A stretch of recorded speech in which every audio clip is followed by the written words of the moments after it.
another Thursday episode or show with Viki that we've been doing for some time now. So, the goal of this show obviously is to talk about transitioning in the context of humanitarian life. And we've been talking a lot about how many humanitarians were transitioning from humanitarian world to the non-humanitarian world. And this time we wanted to talk about how that is within the humanitarian world, meaning to have all of your needs and desires met and continue still working for the organization. And I think that's also a beautiful way of transitioning. And therefore, Vicky and I have the honor to meet Leloba and talk all about it. So we start first with the intro. Leloba, if you can introduce, and then Vicky will start asking some questions. Thank you. Well, thank you very much. It's such a pleasure to be here, Asel and Vicky. Thanks for having me. I've enjoyed watching your live streams so far. So glad to be a Yay. part of one. Thanks for inviting me. Pleasure. Yeah.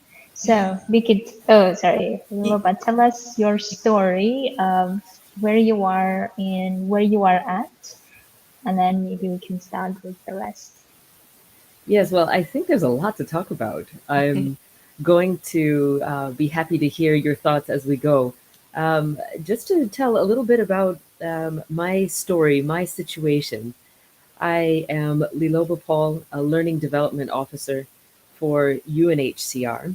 I'm actually currently between contracts, so I think that helps to feed into the conversation as well. I'll Yeah. be starting a new contract as a Senior Learning Development Officer in June here. So we've just entered June. Um, Maybe that's why I look so relaxed, because I actually know what the next contract is going to be this time. Yeah. But I've worked for UNHCR for 12 years. It is not my first career. Some joke that this is my fourth career. And I would like to just characterize the career in different ways. We can talk about the education side, we can talk about what those different careers were. But what's interesting, perhaps for everyone, is that a lot of it was following opportunities that presented themselves. Yeah. I'm American. I was born in the United States. Both of my parents are Americans. Seven generation American on my mother's side. So a lot of times people say, "You speak English so well." Thank you. Thank you very much. Yes. And the minority aspect of my life is a huge component. Yeah. Identity and being Yeah. a minority in the United States made for different challenges. So when I had the chance to go to university with a scholarship in the sciences, I went. So Yeah. my first degree is in civil engineering, actually geotechnical engineering. I come from California. That means earthquakes. And Yeah. this is something that people hmm need. So Yeah. I have that empirical training. This has been an extremely powerful lens to view the work that happens in the humanitarian world through. Very powerful lens. Mm. In terms of what we do with big data, what we do with the way that we look at ourselves and the work that we're doing, the way we report, the way we have to talk to donors, and all of this that gives us huge amounts of stress. Uh, I think that's something that I have been very grateful for along the way. Should I mention I was a bartender? I'm not sure, but I used to be a bartender too at one point. I was a school teacher, and Yeah. so I have the teaching credentials. And Mhm. I taught in the United States, also in Colombia, in South America. I speak Spanish. I am sitting in Germany right now, working from home, and I'm glad to be doing that. But it wasn't so easy. Yeah. Um, when you're a school teacher, you couldn't dream of working from home. And there are hmm lots of opportunities to travel. I wanted to travel. And I decided that there was no way for me to get into humanitarian work because I didn't have those connections. I didn't come from a Mm. well-off family. I didn't come from a circle, a social circle, or otherwise that had people who did that. Mhm. So I didn't know how to do it, but I always had a traveling family, and everyone had that kind of interest in helping others, being other places. But what does that look like? It can look like so many things, working for NGOs, working for who? Yeah. So sitting in Colombia, Mhm. in Armenia. Armenia is the coffee region in Quindío. Mhm. I applied and went for a master's in international policy studies in development and migration. So, hence, working for Mhm. UNHCR, this is a Yeah. good fit. Yeah. And it's been a nice flow from one opportunity to the next as a single person. And then I was no longer single. Yeah. And I started humanitarian work, got married, and immediately left my husband. And I Mhm. think this was a huge turning point. I didn't Okay. join at age 23. Mhm. I didn't join an NGO or an organization as a very young person. I joined at age 30 and Mhm. as an intern, as an unpaid intern. And that looked very different, I think, from other people's Mhm. careers. Yeah. So let me stop there, and I Yeah. think we can start talking about the questions that you have, and Yeah. think about what this means, because it is uh, just the beginning to talk about that Mhm. initial step, that first job working as a field officer, Mhm. and then what came afterwards Yeah. for the next 10 years. Yeah. It's been a bumpy ride, let's put it that Yeah. way. Yeah.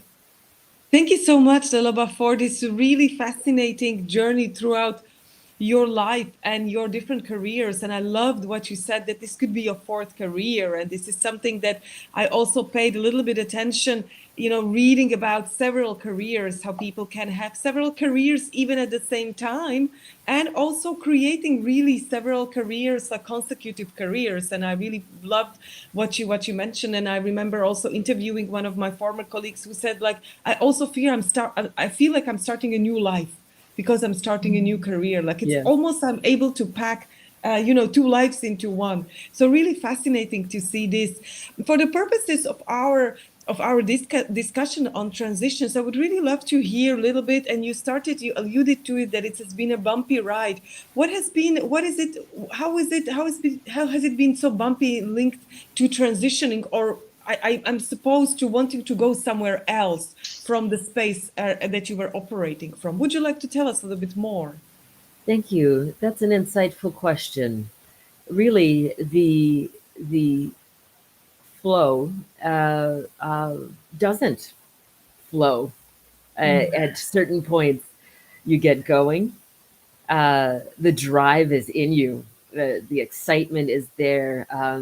Sometimes in emergencies, you thrive off of the emergency. It isn't your Yeah, inner drive. It isn't yeah, um, your sense somewhere that somebody told you along the way, don't just live, thrive. And you think, really? I'm just functioning here, and mhm, others need me. Therefore, I'm going yeah, to fully engage. And you look at where within yourself you can engage even more. And those of us with multiple careers, parallel careers, multiple skill sets, the way that we're able to draw on those is so satisfying in mhm, the humanitarian world. You are fully engaged. You can really see the difference. Somebody comes to you and says, "I need um, I need more food for my family. I need a way to get to the food and back safely because half my food is lost by the time I get home. I have to pay somebody. I have to give part of my food ration to somebody else just for protection to make sure that nobody harms me along the way." And you say, "How can I solve this problem?" So, as an engineer, problem solving is what I do. And I really loved from day one how I needed to use all of myself. So I used the emergency to fulfill that that space within me that needed meaning, that needed to feel like I'm doing enough. I really just wanted that. And then you just start feeling thinner and thinner and thinner as life goes on. And when a partner comes into it, and you're not giving much to that partner, but you're giving everything to the job, and you're looking for that work life balance. And when this term is used in your organization and how it's used within my organization, work life balance means more for the job and less for the family, and that's balance. And maybe that is indeed satisfying for some, maybe that is enough for them. So I would like to bring into the conversation just thinking that's different for each person. That work life balance actually has nothing to do with 50-50. For me, for a long time, I thought if I achieve 50-50, I'm doing pretty well. If I can say 50% of my time is work, 50% of my time is family, I'm doing pretty well. Now I have children, and I realize this needs to look very different. It isn't Yeah. 90% work, 10% family. I could get by on that with a partner. But even he started to say, this is pretty thin. Yeah. Um, I don't feel I don't feel like we are um, getting the most out of life together. So I could start to see us move apart. And I said, no, no, no, no, no, that's not what I want at all. And I had to make some hard decisions, Yeah. um, a lot of short term contracts. So part of that bumpy road, part of that rocky relationship that I have with the work that I've done over the last decade plus is that there is no job security. There's a lot of stepping back from the career in order to be able to maintain the family. And Yeah. now I'm moving even more in that direction of my work life balance needing to be 75-25, 75% family, 25% job. Yeah. Well, but one of the things I think it was very fascinating to start thinking or conversing for every humanitarian, I feel, is how can we, from the start or in the career,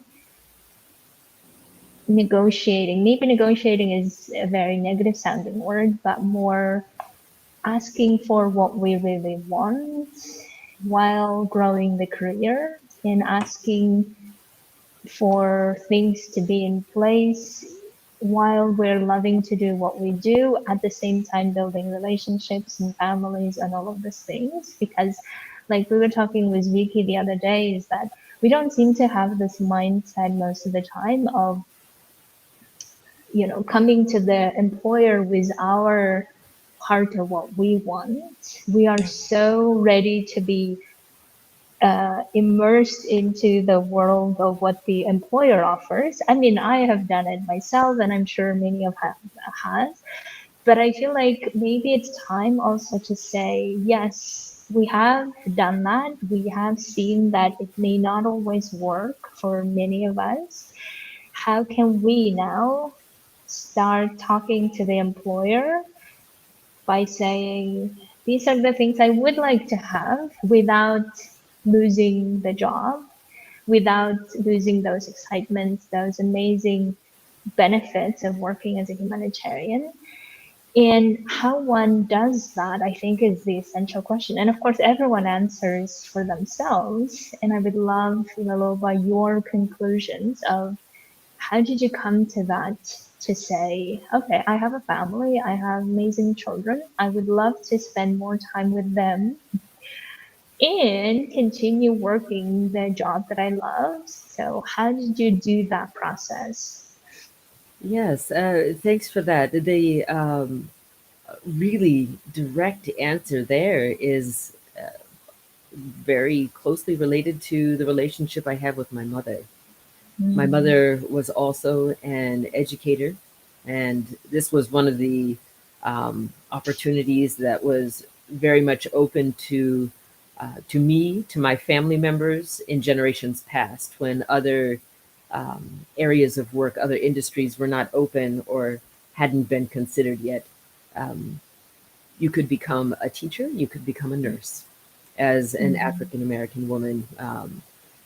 70 years ago, my grandmother, and even 50 years ago, my mother. She's retired now. She became a consultant.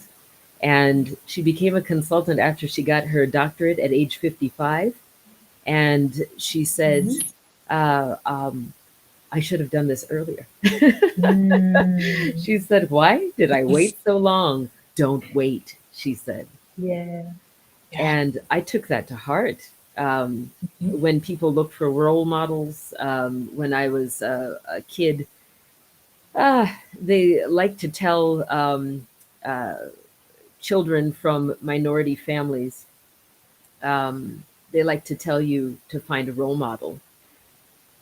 I find this entertaining because I surely did not want an external role model. I didn't want a celebrity. I didn't want a historical figure that history had filtered out for me. I wanted Mm. who I saw and who I knew, my grandmother, my mother. I want to bring in the gendered aspects of transitioning because Yeah. when we talk about these things, what we can and can't do often depends on our culture as well and where we're Mm. coming from. And there's what I'm able to do because of how I perceive my opportunities. There's what my partner thinks that he's able to do because of how he has pressure from me, pressure from others, pressure from whomever. And the willingness to move within these gender dynamics and the culture around you. As humanitarians, we work in so many different Yeah. places. So from the perspective of my mother, don't wait. You don't have to have, like my grandmother, a 44-year career in a Mm. school where everybody knew her in the community. You are an institution. I thought of that as what it's going to be. Is this going to be my life? Oh, if I'm a teacher, I sit in Mhm. one place. If you can imagine, as the traveler, I think you can sit in one place and live there and be that. No. Mm. My mother's example, wait, wait, take care of the family and wait, put yourself second, wait. Mhm. Do I want to do that? No. I'm extremely impatient, by the way. I think let's put that as a little side note on the side. Um, the This eagerness to move forward, to find the next thing, to go, to see, to be fulfilled, and all of that drive. When we think about the gendered aspects of it, I needed a partner who would also be willing to stay at home. My partner stayed at home for 5 years. If I didn't have that, somebody who was able to embrace other Yeah. masculinities, Mhm. somebody who wanted to co create a space, a growing space at home, um, if I didn't have that, if I wasn't able to grow that, to know that I needed that, I think we'd be in a very different place. So there's a very strong gender aspect Mhm. with all of my colleagues that I meet. And you can see if you are, even if I just speak about being a mother or being a parent, um, uh, who gets to continue with their humanitarian career? Who is able to accept stepping back and saying, I can't take that fixed term appointment in Chad this time because I have a 2 year old and a 4 year old. Now they are 6 and 8, but my career was very much characterized and even I would go as far as to say penalized Yeah. because I stepped back from taking progressively responsible roles as I was told I needed to do in order to Mm-hmm. advance. So I find all of this to be extremely relevant, looking Yeah. at which model am I looking towards and who's there helping Yeah. to make the day to day work. Because there's Yeah. that big future goal and what you're looking for, and then there's how you live every single day, and Yeah. that's very challenging to balance. Yeah. Thank you for mentioning that. There is a lot that we could unpack in every single of these different thematics that you addressed. In particular, what really resonated with me is this gender aspect, and really to see that, you know, what kind of support you get. And this is sometimes that I ask or you I ask some of the clients I work with is that, you know, you can't do this by yourself. I mean, you can attempt to, but ideally, we all are surrounded by a lot of people. So really, what is the support mechanism you're creating for yourself to advance, right? So would like to ask you. There is also this other point that really resonated strongly with me is that don't wait. And this is I've done a bit of research about humanitarians transitioning, and every single person practically told me, you know, I wish I should have done it earlier, or as an advice or recommendation, they say, just if you feel it, do it. First step, take the first step. Doesn't matter where it takes you, just don't stay stagnant. So having discussed this, I'm just really curious to understand what kind of support mechanism did you find? I mean, you alluded to it a little bit already, you started talking about it, but what kind of support mechanism would you recommend, or would you say would be helpful for people to have when going through this transition? Yes, I think there are external and internal support factors, support mechanisms, as you said. Really, something that I recall when I was sitting on the Kenya Somalia border in Dadaab. It's a familiar place to us humanitarians. So I was a field officer, bracket protection in, Ah, yes. in I remember the bracket. bracket. Now I'm bracket GBV. Lots of bracket Ah, gender-based violence after my titles.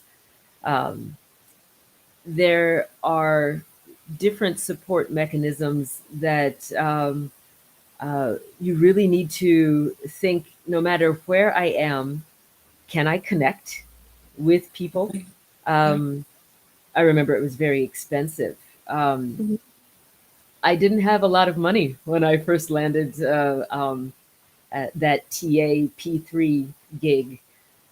I was desperate, absolutely surviving. I had my new husband who was and is he is a carpenter. He was completely supporting me. I was on an unpaid internship before that. And then I was given a P1. I would not like to say that I earned it or somehow got this. I was given a P1 in Geneva. They don't have P1s in Geneva. So as soon as this was Arab Spring, all of the emergency roster was empty and they needed somebody. And they grabbed me and I said yes. I said yes to about 5 jobs, and this is the one I landed. Yes to this, yes, yes, yes, yes. None of them went through till this one. So I'm penniless, less than penniless. I am severely in debt, student debt, everything from the master's degree, and I did not think I could spend money on a phone bill. And this is Skype. Skype is around at this time already, but an internet connection was spotty at best out in the desert. I had to make that break in my mind with you need your mental sanity and this extra instead of 10 US dollars, you need to spend 150 US dollars on your monthly communication because you're completely isolated, you're completely on your own, and you think that's all there is. And I said, no, I need this communication. And a running theme throughout, and one of the biggest support mechanisms is communication, Yeah. just being in contact. And I know we talk a lot about networking, and we talk a lot about establishing relationships that will bring us to where we want to go. But really, I would go further to say, where is your identity? Mm-hmm. There are lots of needs based models that we work with, um, lots of conversations about where the individual is in relation to who, right? Relationship, community, society, this kind of thing. But if we put at the middle the need for identity, the need to identify as who, this starts to drive our thinking a lot more clearly. And when we say, I am a family person, right? I want this relationship. When somebody says they are married, this means very different things to, to different people. But if it means having open communication, having a long term relationship, you nurture it, you feed it. The way you nurture the relationship with your parents in a different way as they age, you know, the roles shift. They lean on you more as that Yeah. person to consult with, to support them, to help them. So when you also marry somebody, you marry their family. So you have two sets of aging parents on each side, and then the grandparents. On in our family, all the grandparents have passed away now, but the aunts, the uncles, I want that. I my support mechanism when we talk about networking. Yeah. Sometimes I also think that's interesting because I spend a lot of time cultivating that family relationship. I'm far away, but I want to. We wanted to be closer to the family in Germany. That's why we're here. He's German. We wanted the children's identity to be more established too, not to be UN kids that are. I mean, they were already in Costa Rica and Budapest, and now back here after 4 years back in Germany. But we want that identity to be more solid.